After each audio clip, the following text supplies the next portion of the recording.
Guys, hang tight. Just got to turn on Instagram stream. All right, everybody. So we're live. So good morning. Welcome back. It's another Tuesday morning. We're doing a live stream this morning with Jordan Oseguera and Ryan Croton. Today we are going to talk a bit about playoff baseball, specifically at the major league level. And we're going to talk about a research article that was published in the Journal of Strength Conditioning Research in 2021 with Ryan, Jordan, and their colleague Christian Conforti. This was data acquired while they're with the Angels, and they looked at, a massive pile of publicly available data from 1994 to 2019. So just a massive data collection. And let's start with that. How did that look on analyzing that much data over almost 20 years? What was the process there for collecting data? And then we'll actually get into the results you saw with seeing major decline in performance at the major league level. Yeah, I mean, we have Christian Conforti who really led the charge. We came up with a theory that, you know, as players, because this is something that I've noticed, and maybe Jordan has too. I've been to the playoffs with one team, with the Orioles, and I noticed that a lot of our top level players were underperforming. And, you know, this kind of theory of choking under pressure. I mean, you hear things with Alex Rodriguez. I think it was called like Mr. April or something, and Miss October, you know, because he was just not, he was not performing well when it counted. So, you know, we really had this concept of saying, okay, what happens in the playoffs? And could this be fatigue driven? And Christian Conforti, he's an analyst right now with the Blue Jays. He crushes it. He's able to extract data. This was before he was hired to look at this. So we're getting all this volumes and volumes of data and coming up with, okay, what are our hinging metrics that we can look at? And I'll let Jordan talk about a few of them because he's analyzed this stuff. But we looked at runs created for offensive players. You know, how is that impacting the performance in the playoffs? So getting an idea of hitters. But the pitching, we looked at FIP. I'll let Jordan talk about that one, but fielder independent pitching. And then for position players defensively, we looked at errors per inning outs.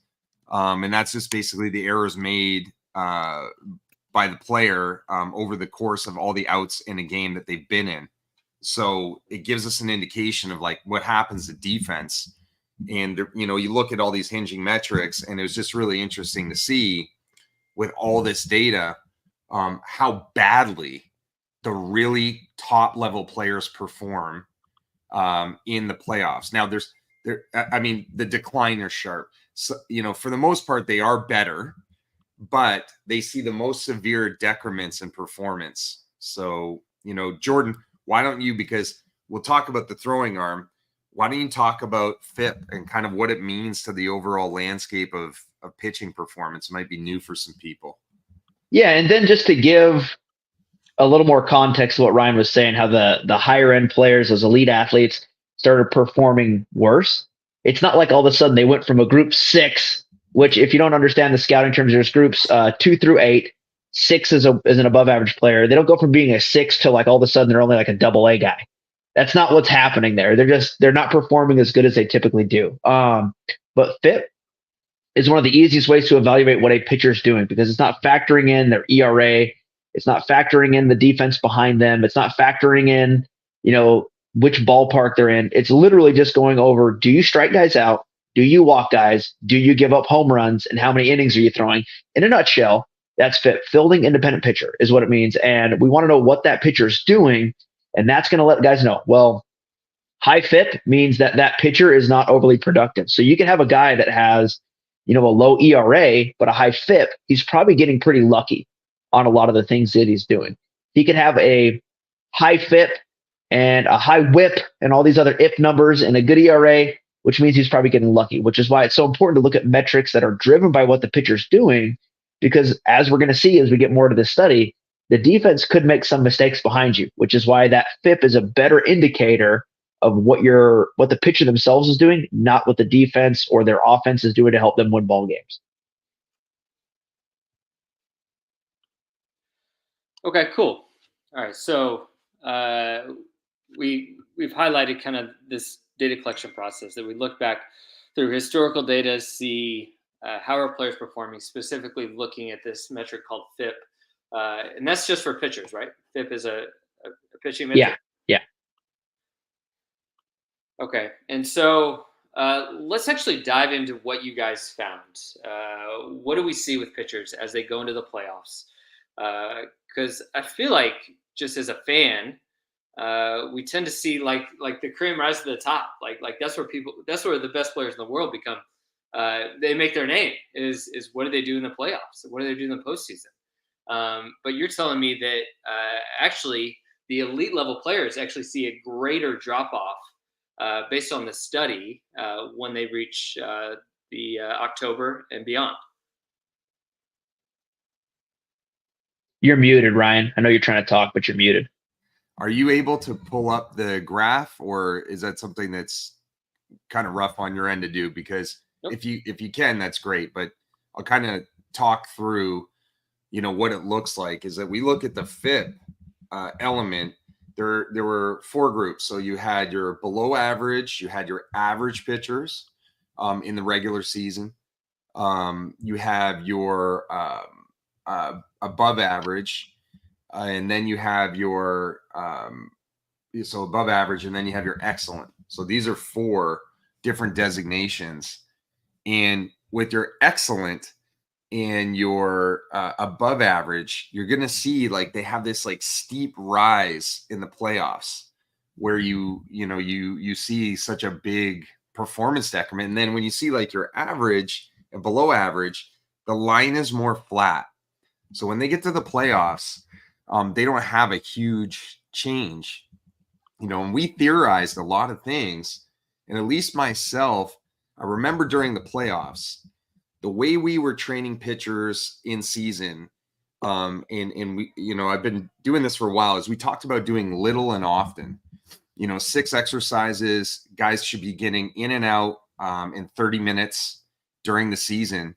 But as we started to pare down to the playoffs, we really looked at identifying what is here it is. There's a graph, and we can blow it up a little bit, Matt, if you can hit the plus button. But yeah, so what we did is we started to trim the amount of work that they had. So now it went from a 6 exercise training program, and we ended up doing a 4.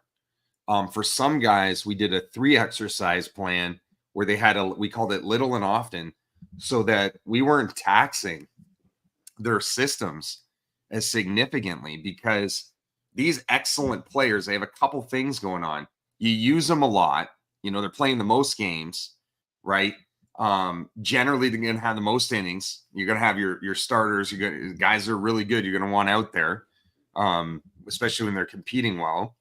And so you have to make some concessions around the athlete to improve them. So if you look at the lines, the bottom dark line, that's your excellent.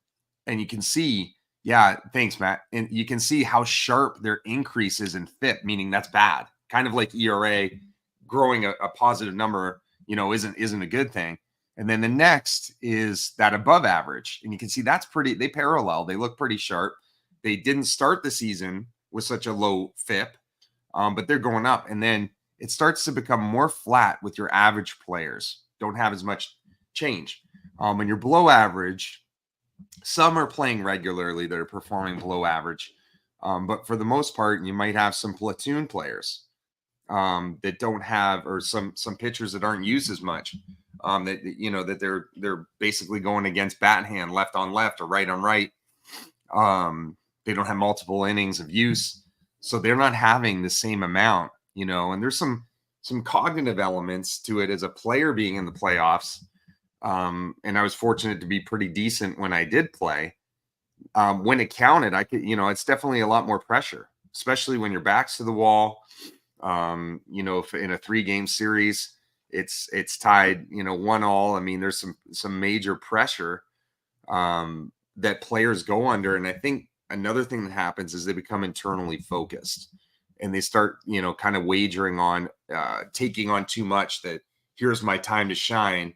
I got to really look after my team. And I think the collection of all this stuff is what's causing all this. I don't know. I'm doing some quick math here. 1 second to give some I'm doing on the fly bro math, Matt. That's what I'm best at.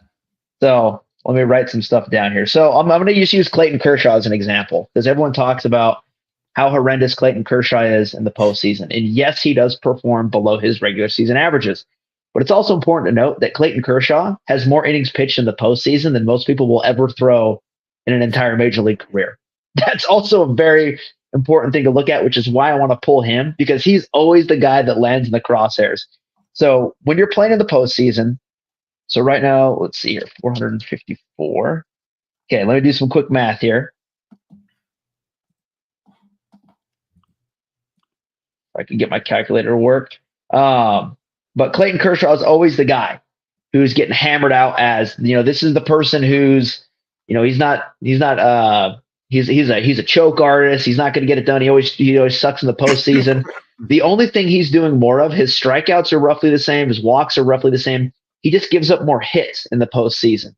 And there's some reasons for that and I use this as an example. I don't have anything against any specific MLB org, any team. So nobody freak out when I say this. But when you're pitching in the postseason, you're also not facing this year's Colorado Rockies, who have a run differential of negative 173. And granted, that's considered one of the easiest ballparks to hit in. And they're scoring on average 4.4 runs a game as we're filming this. You're not facing them, as opposed to, for instance, now all of a sudden you're facing Milwaukee, who has scored just this year alone roughly 60 more runs, just off the top of my head, in the same amount of games, who has a run differential of plus 85. You're also not facing the Mets, who have scored almost 90 more runs, or you're not facing the Phillies, who have scored almost 80 more runs than the Rockies. You're not facing those teams anymore. Now, there's years that the Rockies are going to be pretty good, so you're facing better caliber hitters. And now, again, the difference between the Rockies versus the Phillies, well, the Phillies have Bryce Harper. The Rockies currently do not. They're still good hitters, but they're not Phillies caliber hitters. And that's where people need to understand the difference is, even if you're, like right now, the Astros went from starting out really poor this year to all of a sudden now they're first in the division. And I'll use this as an example as well, is you're playing most of your games against Oakland, our former ball club, the Angels, as well as Texas right now. And again, all great players, but there are three teams in their division that have been struggling. So that explains to you how the Astros, with a good process and understanding with that player development, everything going in there, they can somehow overtake that. Now, the Rangers won the World Series last year, and they had a much different run differential. So you also need to understand that as you get into the postseason, you're not facing the Oakland A's. And we love Oakland. We had Scott Emerson on our podcast, but you're not facing the Oakland A's anymore. You're now facing, Cleveland. You're facing Baltimore, New York, the Yankees. You're facing these other teams in the postseason that have been consistently scoring runs. And that's going to be a big factor of it as well. Is now you're facing those guys that 1 through 9 is a much higher caliber hitter. I don't know if that makes sense, Ryan. It does. Yeah. I it's a collection of things. Yeah. And just so I can be clear, there's no such thing as an easy out in the big leagues. There's just not. There's not. The ninth hitter or even that platoon split guy is not someone you just walk in there and get the guy out on. But when you get into the postseason, now all of a sudden, even the bench players, it's like, good grief. Now we have whoever it may be coming off the bench, it's a starter on another organization. So it just, the roster keeps getting more deep, and that's where a lot of these numbers in my mind are coming from. And then you factor in the fatigue. Oh boy, you're running into some issues when it comes down to it. Yep. Okay, so this is interesting. And we've been focusing on pitching. I think it's also important to note that the article also did look at hitting as well and saw similar trends, and that performance drops on the hitting end as well when we get into the playoffs. So because that was my initial inclination was, well, maybe just the level of performance for hitting rises. Maybe you're now get the best batters in the league, and they're clutch. They're in the moment, and they're going to make some hits. But we saw the same trends where performance dropped off for hitting as well. You guys want to touch on that real quick? Yeah, I just think what happens is, there's some critical elements. I can't remember. I think a 3-2 count, I think, is thrown for a strike. If I remember correctly, Jordan, that it might be less than 50%. I think that sounds right. Yeah. And I remember with the Angels, I was like, what the hell? 3-2 counts? And even my own playing days. But remember, like when you hit, you kind of have a spatial awareness. But when you actually see the reverse of the actual television feed, you're like, oh, damn, that might be a couple inches off the plate, right? I think what happens during playoff time is that a couple things. I think hitters start to chase a lot more. And remember, those lower level pitchers, they might not have like their FIP doesn't change a heck of a lot. And that might be because hitters are over eager. They're in a crucial situation.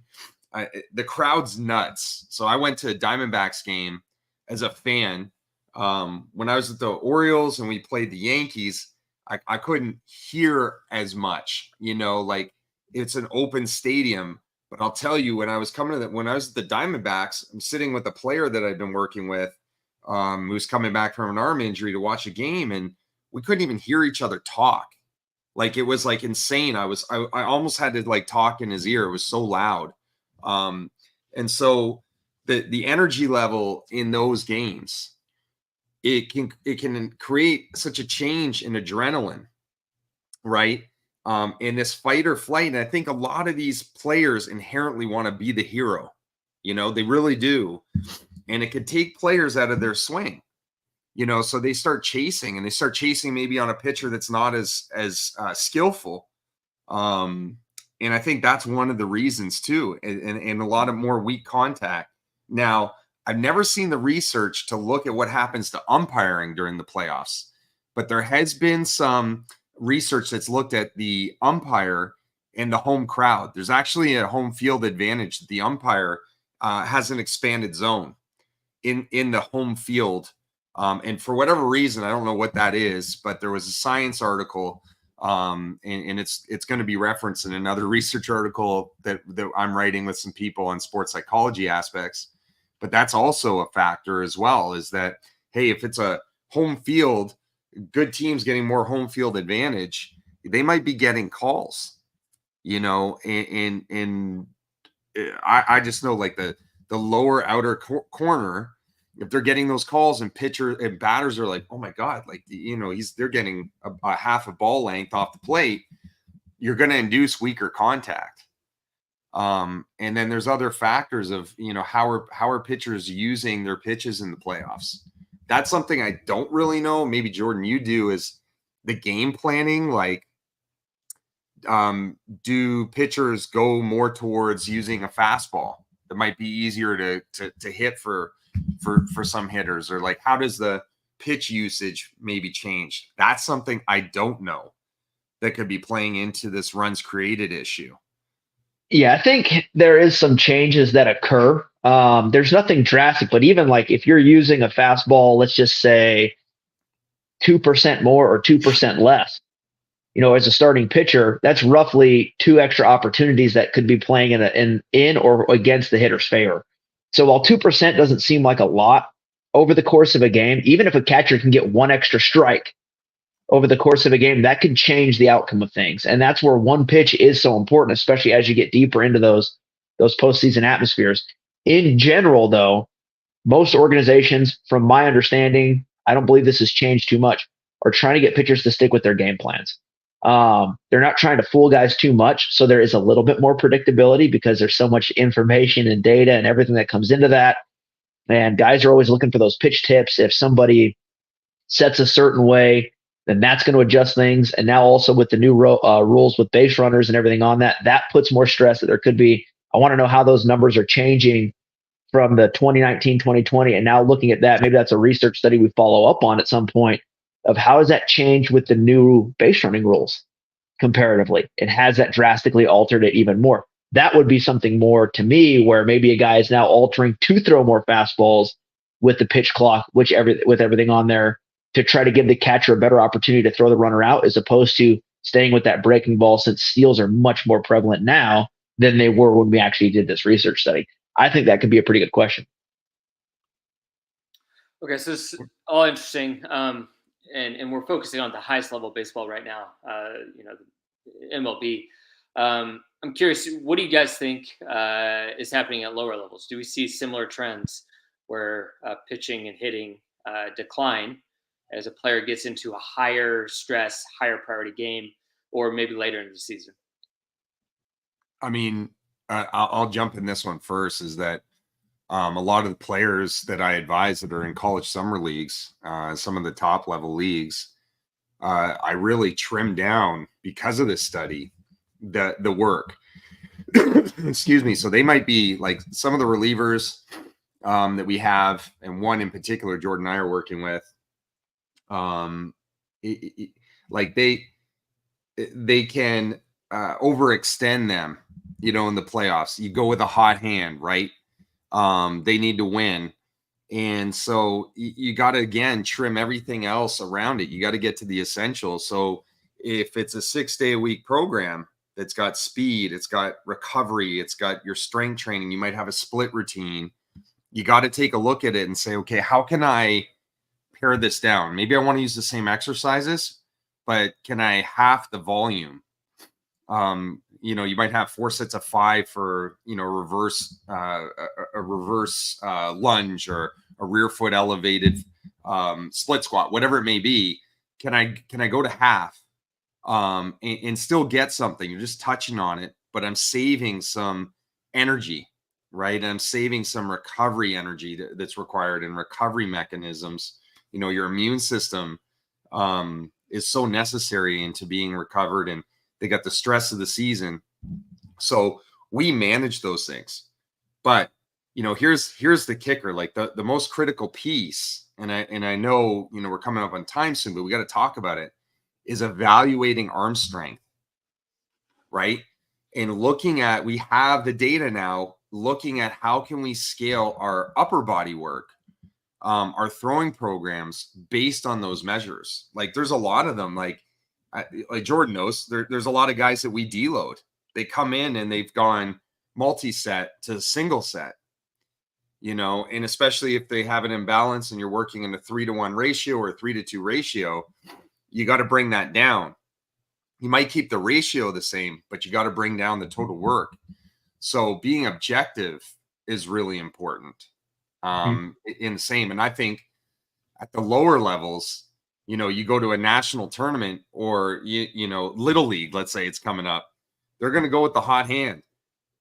They have to win. That's like a very key piece. So managing the fatigue, and not just starting at the week of the playoffs, but like we're talking, hey, it's August 1. We gotta start to make those changes, as the player gets ready to go. We're doing it for college players. We got some transfer portal guys going to some big schools. We're not crushing them to the point where they get to school, because when they go to school, everything's so heightened. We're making sure they're maintained. We're making sure that their arm is optimized. And we're making a lot of adjustment on, the work around that data. Yeah, I've also seen this, speaking of the fatigue and the ability to kind of bounce back, is a lot of the teams that go deep in the postseason the year prior generally will struggle the next year a little bit more than their normal averages are, just because they have less of an off season, less of a time to recover, recoup, work on the things they need to do. And then it's really not that long of a time from when the last pitch of the World Series is thrown and that spring training is kicking back off. It's really not that long of a time. And you kind of see that. And again, there's some teams that were really good postseason teams last year. Obviously the Rangers with their World Series, and they're struggling a little bit more this year than they have typically. And they kind of add up with a lot of those same things that has happened in the past, where it could be a fatigue monitoring issue. It could be they just didn't get enough recovery in the offseason. There's a whole bunch of factors, and obviously that's speculative. But I think you see that a lot more, to go towards Matt's question as well, at the amateur levels, because the off season's even more condensed at the amateur level from what I've noticed. Now, like Ryan pointed out, there's a couple guys that we're doing stuff with where we're trying to maximize that off season. So they weren't playing summer ball. They're building up. They're fixing a lot of those issues that they need to get fixed, having a good throwing program.